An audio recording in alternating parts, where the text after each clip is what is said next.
Hello guys, Marco 2 hours 25 minutes run టైమ్‌తో థియేటర్‌లో release అయిన ఈ మూవీని చూసాక నాకు ఎలా అనిపించిందంటే, మూవీ అయితే యావరేజ్‌గా ఉందని చెప్పవచ్చు.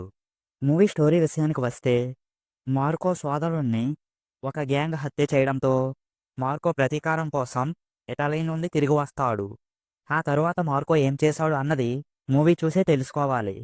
ఇక మూవీలో యాక్షన్ సీన్స్, యాక్టర్స్ పర్ఫార్మెన్స్, ఆకట్టుకునే సినిమాటోగ్రఫీ, బ్యాక్‌గ్రౌండ్ మ్యూజిక్ ఇవి మూవీకి ప్లస్‌గా చెప్పవచ్చు. మూవీలో స్టోరీకి అంతగా కనెక్ట్ అవ్వకపోవచ్చు. భావోద్వేగ అనుభూతి తక్కువగా ఉండవచ్చు. మూవీలో స్టోరీ అయితే అంతగా ఏమీ లేదు. ఇవి మూవీకి మైనస్‌గా చెప్పవచ్చు. కిల్ మూవీకి మించి యాక్షన్ సీన్స్ అయితే ఈ మూవీలో ఉన్నాయి. సో ఫైనల్‌గా యాక్షన్ ప్రేమికులకు ఆసక్తికరంగా ఉంటుంది కానీ అందరికీ కనెక్ట్ అయ్యేలా ఉండదు. సో ఇది గాయ్స్ మార్కో మూవీ రివ్యూ. మా రివ్యూ ఎలా అనిపించిందో మాతో కామెంట్స్‌లో షేర్ చేసుకోండి.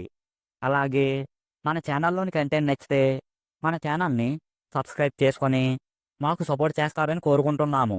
మళ్ళీ ఇంకో మంచి వీడియోతో కలుద్దాం. Thanks for